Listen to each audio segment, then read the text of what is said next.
Donc on va commencer par une petite séquence d'informations comme on vous le fait à toutes les occasions qu'on a concernant notre congrès mondial qui aura lieu du 3 au 6 novembre. Donc on accueille pour ça notre tout frais président du comité international d'organisation quand même. Voilà.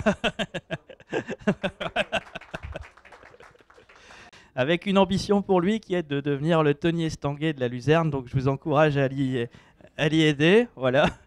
Et donc il va être aidé en ça par Honoré, qui est quand même secrétaire général du comité scientifique, lui. Donc voilà.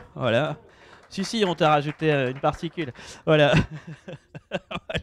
Voilà, donc pour vous dire que la France organise pour l'Europe, mais la France est un peu seule pour organiser quand même. Donc je vous laisse présenter l'avancement. Et la deuxième partie sera consacrée au président Panet et son CERA.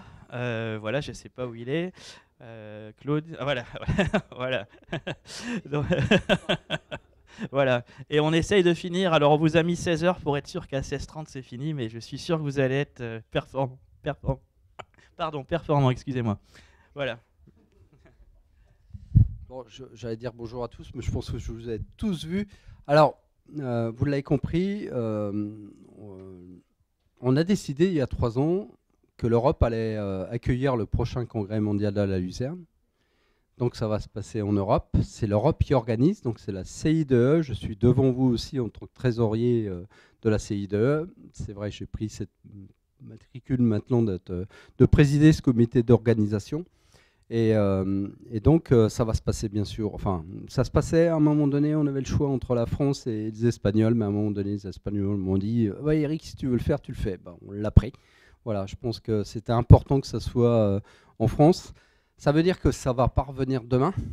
Alors moi c'est sûr, je ne le reverrai pas, mais même les plus jeunes, je ne suis pas sûr, vous ne serez plus tout jeune, vous aurez peut-être mon âge, mais ça ne reviendra pas avant au moins 20 ou 30 ans. Donc ça va se passer à Reims en 2 temps. Donc à Reims et à Châlons. Je fais quoi entrer, c'est ça? Ou la Zapette. Oh, tu sais, il n'y a pas beaucoup. Voilà. Notre congrès mondial, c'est le 4e congrès. Le premier était en Chine, le deuxième en Argentine, le troisième, donc il y a 3 ans, à San Diego, aux États-Unis. À l'origine, c'est un congrès qui était surtout scientifique. Alors, je vous ai entendu, hein, c'est vrai que si on le fait trop scientifique, à un moment donné, nous, dans le métier, dans les filières, on ne comprend pas toujours ce qui se dit. Mais il n'empêche qu'il y a une petite base scientifique. Il y a une ligne conductrice qui plaît beaucoup. Je ne sais pas si ça vous plaire, mais qui plaît beaucoup au niveau des instances nationales, que ce soit politique, ministère, etc. C'est la place de la Luzerne dans les limites planétaires. Alors c'est vrai que ça peut faire un peu peur, mais il n'empêche qu'après 9 années passées à la présidence de Luzerne de France, en fait, avec Yann, avec Eric Guillemot avant lui, on a toujours travaillé sur cette formule-là. Quelle est la place de la Luzerne dans les limites planétaires? C'est vrai qu'on entend beaucoup parler aujourd'hui. Alors, les limites planétaires, bien sûr, on parle du climat, du dérèglement climatique, mais ce n'est pas que ça aussi. C'est est-ce que si on produit un peu moins ou si on produit un peu plus proprement, quelle est la place de la Luzerne vraiment sur le marché mondial de la protéine? Et ça, c'est Honoré qui va vous parler tout à l'heure des sujets des conférences. On a un président de ce comité scientifique dont le secrétaire général est Honoré. En tout cas, c'est la cheville ouvrière de ce comité scientifique, présidé par Christian Huyghe de l'INRAE, qui est vraiment un ami de la Luzerne. Et Christian est toujours à l'écoute de nos demandes. Toujours, alors bien sûr, avec ce côté scientifique, on connaît Christian depuis très longtemps. Et moi, j'ai une très bonne relation. Nous avons une très bonne relation avec Christian. Et il est à l'écoute de vos demandes, de demandes aussi du monde entier. Je ne vous fais pas la description. Tout à l'heure, Honoré va vous le faire. Donc, on va le faire sur plusieurs journées. Une partie sur Reims, une partie sur Châlons-en-Champagne. Oui, parce qu'on le fait, tant qu'à le faire en France, désolé pour mes amis bretons, Dordogne et compagnie, on s'est dit, tiens, on va le faire là où il y a 80% de la Luzerne. C'est un peu plus facile, c'est pas très loin de Paris aussi, c'est important. Et c'est vrai que pour l'instant, on a plutôt de bonnes retombées. On a quand même des pays qui... je vais vous prendre juste un pays, je prends souvent cet exemple, parce qu'il y a un pays, vous ne pouvez pas sortir du pays comme ça, il faut une autorisation avant le 31 décembre. C'est la Chine, voilà, c'est comme ça chez eux. D'habitude, ils viennent 2, 3. Là, on le sait officiellement, ils vont venir à 80. Voilà. Donc, comme je dis souvent, on n'est pas à l'abri d'un succès. Donc, on risque d'avoir un peu de monde. Bon, alors, tous mes copains m'ont dit, fais attention, ils vont venir avec leurs appareils photo, ils vont tout nous espionner. Mais bon, ça fait partie de la vie. Mais en tout cas, ils sont très, très intéressés de venir en Champagne, de venir en France. Peut-être qu'il y a un peu le côté jeu olympique. En tout cas, ça se présente plutôt bien. Et on voit bien nos amis américains, États-Unis, Argentine. Et on espère vraiment avoir du monde entier. La première journée, je l'ai là, oui. Donc, on va le lundi après-midi. Ça va être une journée un peu réservée aux agriculteurs, et vous tous, bien sûr, responsables de coopératives, collaborateurs, où là, on va faire un peu cette journée technique qu'on a fait aujourd'hui, peut-être. Tout ce que je vais vous raconter, tout n'est pas complètement calé. C'est-à-dire qu'on veut vraiment, on vous écoute, si vous avez des demandes, etc., si vous voulez assister, enfin, même travailler dans ces conférences, de toute façon, on vous écoutera. Donc, cette première demi-journée, qui sera à l'initiative, qui sera aussi réservée aux agriculteurs, donc qui se passera à Reims, donc ça se passera au centre des congrès de Reims. Ensuite, on va avoir, alors ma thèse en 180 secondes. Ça, je trouve, c'est une idée extraordinaire, en plus, qui vient de Christian Huyghe ou de Yann Martinet, on ne sait plus trop d'ailleurs, mais bon. C'est-à-dire qu'on va demander aux jeunes chercheurs du monde entier, en 180 secondes, de nous décrire leur proposition d'avenir, comment ils voient la perception de la luzerne, de l'agriculture dans le monde pour les 10-20 prochaines années. Voilà. Et puis ça permettra aussi d'avoir ce milieu de chercheurs, de jeunes chercheurs qui vont se rejoindre pendant 20 ans, 30 ans, 40 ans et qui pourront se reconnaître par rapport à ce congrès qu'on aura initié en Champagne. Cocktail d'accueil, je vais rentrer parce que on est assez content aussi. On a rencontré la ville de Reims parce que vous savez, moi je suis là aussi pour essayer de trouver un peu d'argent, de sponsors. Je vous en reparlerai tout à l'heure. On a rencontré donc, le directeur du cabinet du maire de Reims qui nous ont très gentiment offert pour ce cocktail d'accueil. Ça se passera à la mairie de Reims, donc ce qu'ils appellent la salle des fêtes, qui est somptueuse, ce qui est très français. Et puis, si tout se passe bien, ils payent le champagne et les petits fours. Donc voilà, donc moi, tant qu'on me paye, tout va bien. Le deuxième jour, donc le 4 novembre, oui, parce que j'en suis là aussi. Parce qu'en fait, je suis le trésorier de la CIDE. Ce qui m'importe, d'arriver à avoir des comptes à l'équilibre. Donc vous imaginez bien que si on nous aide, tout va bien. Et ce qui pourra nous permettre de faire autre chose, je vous en parlerai tout à l'heure. Premier jour de congrès, donc le 4, à ce moment-là, mais je ne sais pas si tu reprends. Non, je finis ma présentation, puis tu reprendras derrière. Honoré vous parlera des conférences sur le 4 et le 6. Là, on aura l'inauguration de la ministre de l'Agriculture, Annie Genbar, qui nous a donné son accord. On espère tous qu'elle sera encore ministre. Désolé, c'est comme ça, c'est la France. Mais bon, si ce n'est pas elle, ça sera quelqu'un d'autre. Mais ça me ferait vraiment plaisir que ce soit elle. Et puis d'autres, bien sûr, les présidents des associations qui pourront inaugurer donc, ce congrès. Le dîner de gala, je ne vous en parle pas. On a été voir sur Reims ce qu'on pouvait faire. Pour l'instant, rien n'est décidé parce que, bien sûr, c'est la CIDE qui organise, donc qui va décider de là où on ira. Et donc, on finira donc, le 5 au soir, mais le 4 et 5, Honoré va vous en parler. Le dernier jour, on a souhaité aussi aller pas trop loin. D'habitude, le dernier jour, sur les 3 premiers congrès qu'on a fait, c'est le tour. On va dans la plaine, on va voir des chantiers de luzerne. J'ai essayé de le faire au mois de mai-juin, c'est pas possible. Donc on le fait au mois de novembre, il n'y aura pas de chantier de plaine. Mais l'idée, c'est de le faire sur 2 usines qui vont autour de Châlons. On peut penser à Rossy, on peut penser à Francheville. Donc au sud de Châlons, et à ce moment-là, je pense qu'il y a des belles histoires à raconter, peut-être un peu de vidéos, on verra comment on l'organise avec l'USEAL et Sundaisy, si on va là-bas, mais il n'y a pas de raison de ne pas y aller. On veut vraiment, en fait, l'objectif aussi des Européens, c'est vraiment de présenter la luzerne déshydratée au monde entier. À chaque fois qu'on a fait un congrès, c'est la luzerne séchée soleil. Et là, on se dit, pour une fois, c'est chez nous, on ne parlera que de luzerne déshydratée. Voilà, donc on va présenter donc, ce fil tour avec ces présentations d'usines. Et puis en même temps, on va se retrouver au Capitole, c'est là pour ceux qui connaissent, qui ne sont pas de la région, là où il y a la foire de Châlons. Et on aura des stands, enfin l'idée c'est d'avoir des stands de chaque pays européen qui vont présenter leur agriculture à travers la luzerne pour que le monde entier puisse comprendre un peu ce qui se passe dans nos pays. Voilà, parce qu'on n'est pas tout à fait sur les mêmes schémas d'agriculture dans ces pays-là. Voilà, je pense que j'en ai fini sur ma petite présentation. Ça, je vais retirer parce que tout n'est pas vrai. Ça, les sponsors, bon, on cherche de l'argent. Ça se présente bien. On a notre premier sponsor diamant qui s'est déjà mis en avant. On est chez eux. Voilà, c'est France Luzerne des Ealis. Vraiment, merci au conseil d'administration de France Luzerne des Ealis qui sera le sponsor diamant. Bah, il n'y en avait qu'un, il n'y avait qu'une place. On a après le platine. Platine, donc on a aujourd'hui un sponsor qui nous a rejoint. Je vais le nommer parce que ça y est, c'est pratiquement signé. C'est Tereos qui sera sponsor platine. On en a d'autres donc en or, en argent et en bronze. Les assureurs, les banquiers, bon, il y a Crédit Agricole, il y a Groupama, Bay Assurance. Et là où je peux compter sur vous aussi, c'est là où j'ai aussi besoin de vous. Si vous avez connaissance de vos installateurs, dans vos usines, etc., n'hésitez pas à leur parler du congrès. Je pense que dans cette région, ils n'hésitent pas. Je te vois comment en Dordogne. Bah, écoute, sauf tu peux y aller. Parler de nous, parler de ce congrès. Je pense que ça n'arrivera pas avant longtemps et je pense que ça fera référence. Donc, leur expliquer qu'ils ne sont pas là, c'est quand même dommage. Voilà.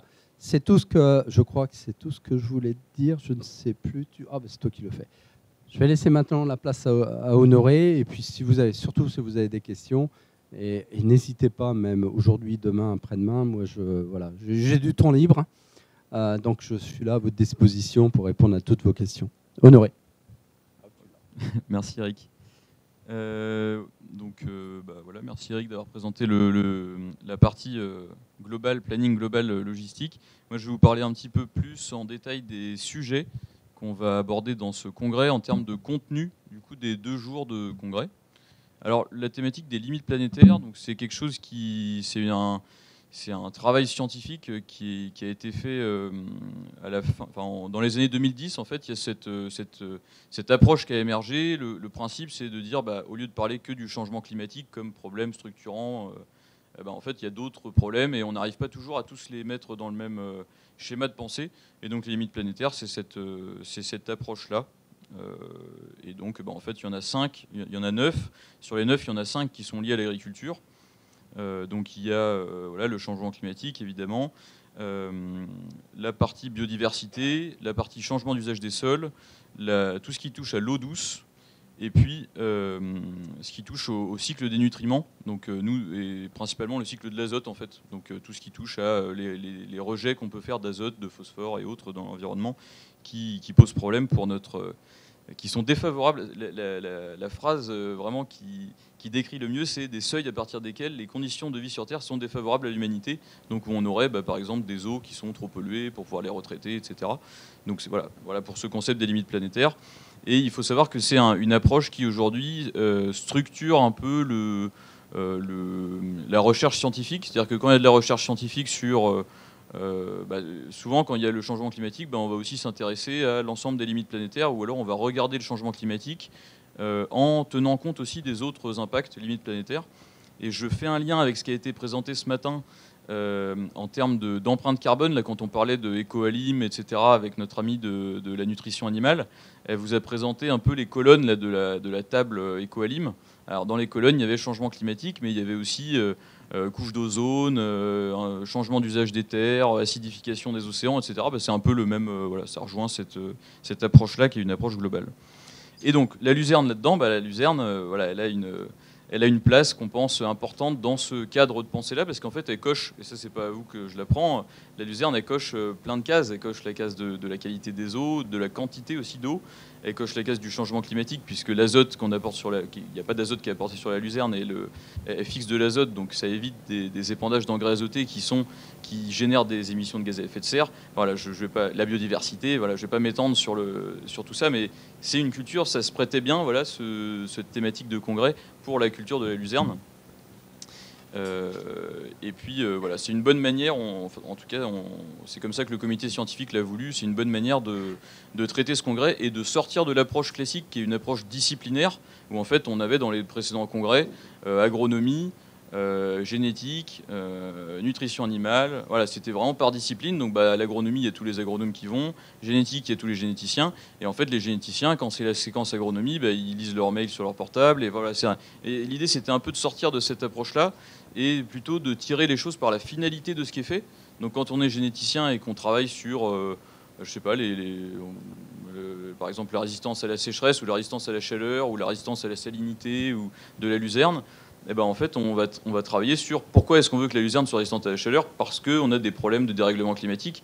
Et donc, le travail de génétique là-dessus, il pourrait être présenté dans une session qui serait changement climatique. Donc ce serait plus la session génétique. Voilà, pour vous donner un petit peu d'éléments là-dessus.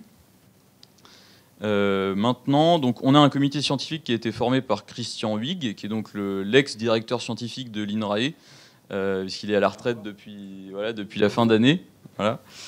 Mais qui reste quand même impliqué en fait pas mal à l'INRAE. Et puis donc il est composé d'autres scientifiques, ou pas forcément scientifiques toujours, d'ailleurs ça dépend, en tout cas c'est tous des techniciens ou des scientifiques qui viennent d'un petit peu partout. Donc on a une chinoise, un américain qui est bien connu dans le milieu notamment de la sélection, un Argentin, plusieurs Français, donc Christian Huyghe, Claude Tabel, c'est quelqu'un de RAGT, c'est l'ex-PDG de RAGT, donc qui est une structure relativement connue, importante, qui fait des semences, mais pas que, qui est aussi une COP polyvalente.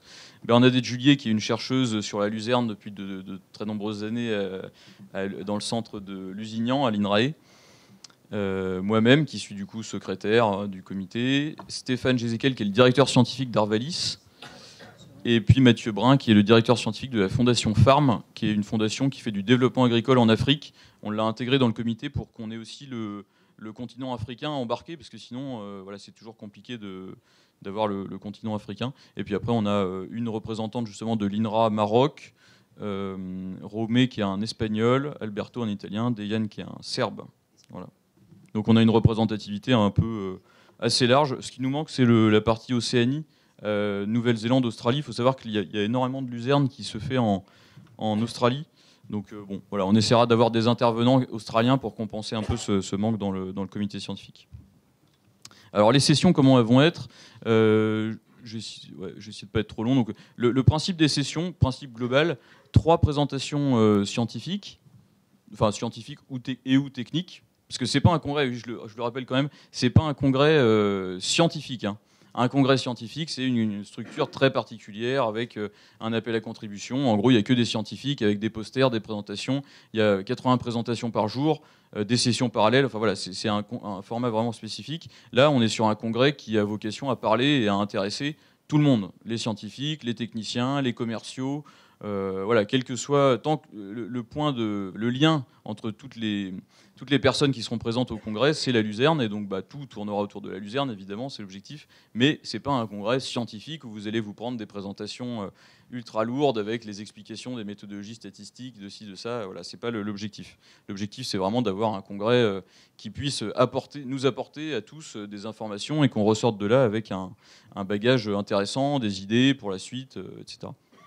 Donc les sessions, du coup, on les a structurées avec uniquement 3 présentations plutôt technico-scientifiques, disons, ce qui est relativement peu en fait. Il y a 6 sessions, donc il n'y a que 3 présentations par session.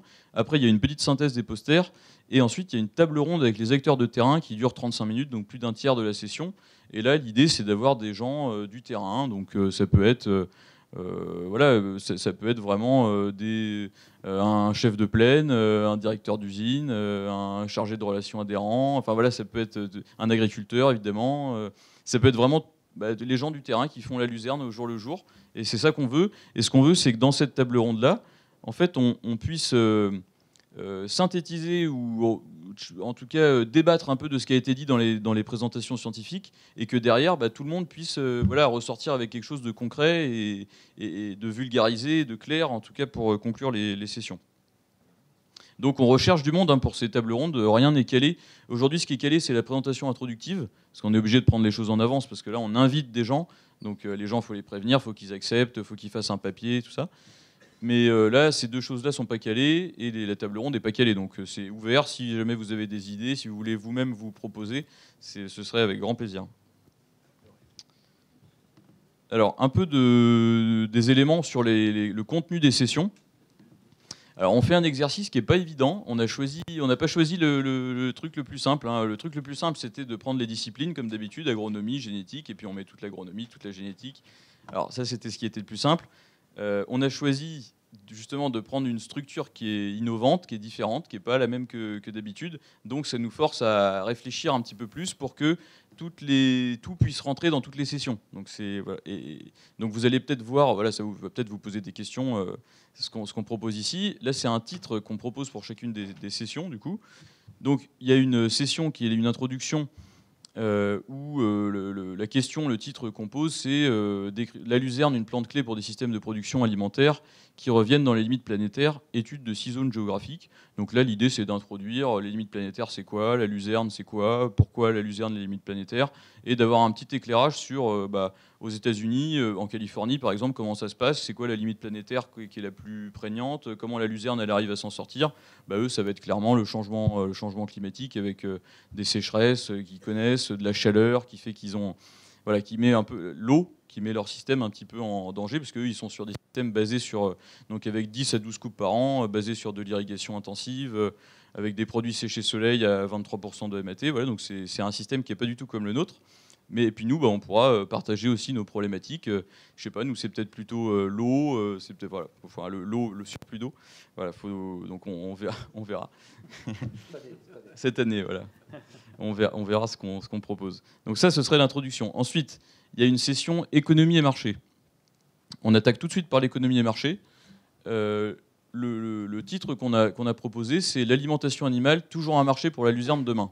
Donc ça, l'idée, c'est vraiment d'avancer un peu avec assurance et d'avoir des présentations qui nous disent bon, le marché de la luzerne aujourd'hui, c'est quoi au niveau international? Parce qu'on sait que le niveau international a des impacts sur nos marchés nationaux. Je pense qu'on l'a bien compris ces derniers mois et dernières années. Donc, quel est le marché de la luzerne? Comment ça évolue? Où est-ce que les productions évoluent? Quel est le marché aussi de nos clients consommateurs? Parce que l'alimentation animale, les vaches laitières, comment ça évolue? Dans quel pays? Où est-ce que ça augmente? Où est-ce que ça baisse? Quels sont nos consommateurs? C'est ça qu'on veut traiter voilà, pour introduire cette session-là.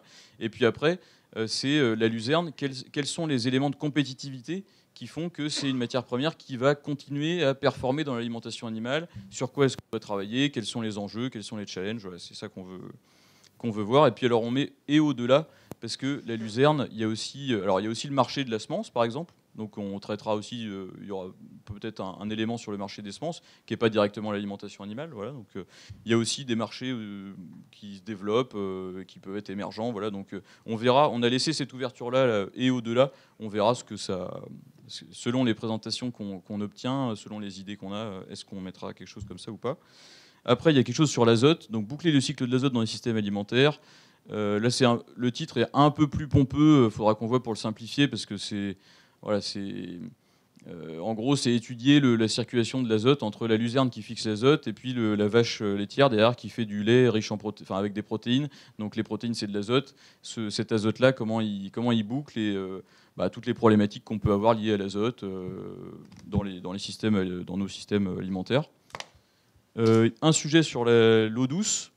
Donc on a à la fois la partie consommation d'eau, parce qu'on a quand même des pays où la luzerne, c'est une plante qui consomme de l'eau. Hein. Aux États-Unis, en Californie, la luzerne, c'est considéré, nous on n'a pas idée comme ça ici, mais c'est considéré comme une culture un peu de gros fermiers pas très regardants sur l'environnement et qui pompent toute l'eau qu'il y a dans le fleuve. Et donc la ville d'à côté, San Diego ou Las Vegas ou autre, pour l'eau douce c'est compliqué. Voilà, donc il y a cette vision-là qui n'est pas du tout celle qu'on a nous ici. Donc c'est un sujet quand même, hein, la partie irrigation, utilisation de l'eau. Et puis il y a la partie qualité de l'eau aussi qu'on pourra traiter à ce moment-là. Un sujet sur la biodiversité. Donc la culture de luzerne pour augmenter la biodiversité, mais aussi en faire bénéficier les productions végétales. Donc on essaiera d'avoir ces deux approches-là.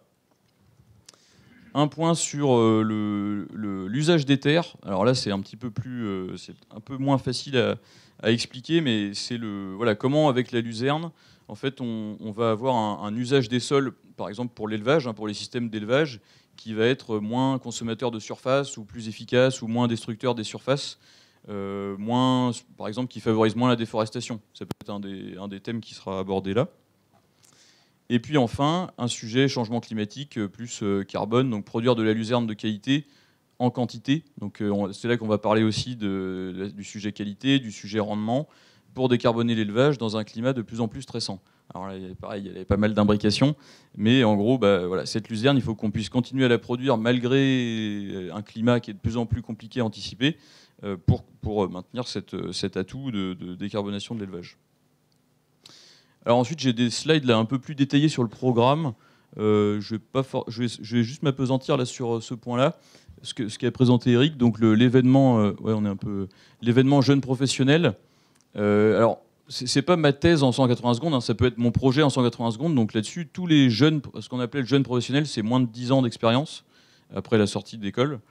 Donc tout le monde est attendu là pour contribuer sur cette session-là. Et on est très. Comment ça se passe pour contribuer? Il faut soumettre un petit résumé où on explique en 10 lignes ce qu'on veut présenter lors de cette séquence-là, quoi. Et donc on a 3 minutes pour présenter un projet le projet sur lequel on travaille. Donc c'est avec une séquence super intéressante. Il y a un aspect aussi communauté, c'est-à-dire que s'il y a 30 jeunes avec 5 Chinois, 5 Américains, 3 Australiens, 4 Français, 2 Espagnols, ça crée aussi un groupe de jeunes autour de la luzerne. L'idée c'est après que cette communauté-là elle se maintienne et ça crée des échanges d'infos et de la créativité aussi entre les pays. Donc c'est plutôt pas mal comme principe. Voilà. Alors, comme les sujets qu'on pense aborder dans l'atelier technique, il y a un sujet sur la luzerne dans les systèmes de production animale. Donc là, ce sera plutôt performant techniquement, économiquement, performant pour l'environnement. Donc ça, c'est encore en construction. On attend on réfléchit à ce qu'on va mettre dedans. Il y avait l'idée notamment que Desialis soit impliqué dans cette partie-là dans la préparation. Et puis il y a les semenciers qui nous ont proposé un point sur le progrès génétique pour expliquer sur les 30 dernières années, on est parti de la variété Europe, il n'y avait qu'une variété de luzerne. 30 ans après, où est-ce qu'on en est? Qu'est-ce qui a progressé? La protéine, le rendement, la résistance aux maladies, aux nématodes, etc. Le programme du congrès, donc ça reprend tout ce que j'ai déjà dit, donc je ne vais pas revenir dessus. Simplement, quelque chose que je n'ai pas dit, en fin de jour 2 et jour 3, donc une fois qu'on aura eu les présentations, on pense mettre en place, on a l'idée en cours de confirmation de mettre en place ce qu'on appelle un business meeting, et ce sera l'occasion en fait une fois que la journée est terminée, il y a un endroit où il y a des stands, donc les entreprises qui ont pris des stands, les sponsors, etc., chacun a son stand, et en fait il peut y avoir une petite présentation d'une entreprise, par exemple, je sais pas, un semencier, un fabricant d'équipements, chacun fait sa petite présentation pendant 5 minutes, et puis on crée Alors ça pourrait même être en mode speed dating, c'est des choses qui peuvent s'organiser avec un outil de réservation avant de créneau, puis on prend des rendez-vous, et ça permet vraiment d'avoir un espace où, pour créer des relations intéressantes commercialement, R&D, etc. Donc on a prévu des moments comme ça à la fin du jour 2 et du jour 3. Et puis le jour 4, le field tour, Eric en a déjà parlé. Voilà, le planning sur l'appel à communication, parce qu'il y a un appel à communication scientifique quand même qui est fait, scientifique et technique. Donc quand on veut participer, il faut quand même apporter un petit résumé qui dit ce qu'on veut présenter.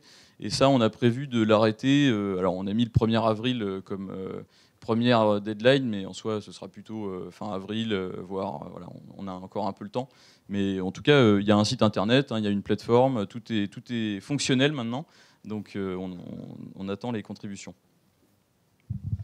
Voilà, vous l'aurez compris, on est encore en plein dans les travaux. Ce congrès, c'est le nôtre, c'est le vôtre. Si vous avez envie de faire partie de ces conférences, si vous avez des idées, nous, en tout cas, on est là pour vous écouter. Je sais qu'à un moment donné, beaucoup se posaient la question sur le côté trop scientifique, mais ne vous inquiétez pas, vous n'êtes pas les seuls. Les Chinois ont la même demande, les Espagnols, les Italiens ont la même demande. Donc on est là vraiment pour adapter les conférences pour que ça puisse plaire au maximum de monde.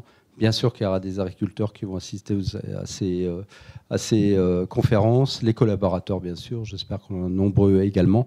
Voilà, on a un ticket d'entrée pour ceux qui feront tout ce congrès, c'est 825 € hors taxe par personne. On se posera la question demain par rapport à avoir des invités qui ne feraient pas partie de tout le congrès, mais qui souhaiteraient quand même assister aux conférences. Ce n'est pas ce qui coûte le plus cher. Ce qui coûte le plus cher, c'est la base, c'est bien sûr le centre des congrès, le Capitole. Après, moi, je suis le trésorier, et donc, je crois que je vous l'ai expliqué. Moi, ce que je veux, c'est avoir des comptes à l'équilibre. On sait qu'à 330 congressistes, on arrive à être à l'équilibre. Si demain, on était 450, 500, on pourrait se prendre des libertés sur certaines choses et à ce moment-là, inviter le maximum de monde. Pourquoi pas? Parce que ça a été dit tout à l'heure, je le dis quand même, quelques pays africains qui n'ont pas les moyens de venir chez nous et peut-être participer pour qu'ils puissent participer à ce congrès pour avoir un vrai congrès mondial comme jamais on a fait depuis 4 ans, depuis 4 événements. Voilà. Si vous avez des questions, mais je crois qu'on n'a pas le temps. Sinon, nous, on est encore là en fin d'après-midi. Mais il n'y a pas de problème. Vous avez que nos coordonnées, les coordonnées de Luzerne de France. N'hésitez pas à nous poser ou nous remonter des demandes. Nous, en tout cas, on est là pour ça. On continue à y travailler et la vie est belle. Ouais. C'est bon, Hugo? Non, j'ai retardé. Hein. On a un modérateur, c'est un jeune et il fait bien le boulot. 2 questions. Allez. 2 questions. Ah bah, si le directeur dit 2 questions. 2 questions. Mais du coup, je leur ai demandé de ne pas en poser. Il n'y en a pas un qui va le faire. Antoine. Merci. Ça serait très bien qu'on ait des vidéos d'élevage aussi pour faire partager aussi les consommations au niveau de la Luzerne. Le Pellet, je pense qu'il a vraiment un espoir aussi et on peut se différencier par rapport au marché américain. Ça serait vraiment très bien qu'on ait quand même quelques clichés de vidéos, à la fois vache laitière, chef, ça aussi on peut le réaliser, mais ça serait bien aussi de l'inclure dans ce congrès, ce serait super. Non, mais alors, le côté déshydraté, bovin, cheval, en fait, c'est une montre des Européens. Ça fait 3 congrès que l'on fait. On ne parle que de Luzerne, c'est chez Soleil. De toute façon, nos collègues européens m'ont dit, de toute façon, Eric, ont leur bassine, que nous, on fait de la Luzerne déshydratée et qu'il y a beaucoup d'avantages. Donc oui. Alors pour les vidéos, oui, parce que mois de novembre, pas de récolte, etc. Il va falloir faire de la vidéo des chantiers de plaine, il va falloir faire de la vidéo des élevages, exactement. On est là pour communiquer. Hier, on était en conférence de presse, France Agrimaire. J'ai dit aux journalistes, demandez-moi ce que vous avez besoin, moi je veux que vous puissiez être là et puis communiquer. On veut vraiment que ce congrès mondial, comme tout le monde puisse en entendre parler, on est en relation, enfin Yann est en relation avec aussi la presse américaine. C'est parti, voilà. Normalement, si on le fait bien, si on est tous ensemble, on va faire quelque chose qui va faire date. En tout cas, on est là pour ça. D'autres questions? Ça va être une deuxième question. Sinon, vous savez, on est dispo. Merci. C'est toi qui fais la transition? Voilà. Merci Eric, merci Honoré.